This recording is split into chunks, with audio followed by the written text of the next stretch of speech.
Өмір жыры. Өшпейді халық жыры қартаймайды, өшет деп оны ешкім де айта алмайды. Халықтың жүрегінің түкпірінен төгілген күй шын жырға тайпалмайды.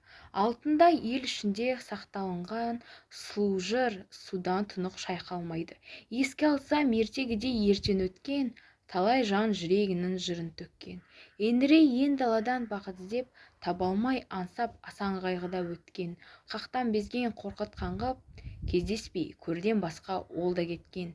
Еске алсам аңсағанды ескідегі, ертеде қиял нені көксемеді. Қолдарында алдым балалар, қарадым қанша үңіліп, қаһарман іске бара-бар, қайраттар қаулап тұр күліп. Жауынгер балам Дүйсекей, командир балам Сахаров, сөздерің күшті бірегей, соққандай жауды жапырып. Қиратып жауды салуға, ұлдарым менің қам қылған, хабарлап соны Жамбылға, хаттарым мейір қандырған. Құртамыз жауды депсіңдер, алынар ұпай одан кек. Күтеміз жәке жыр жібер, береді бізге ол көмек.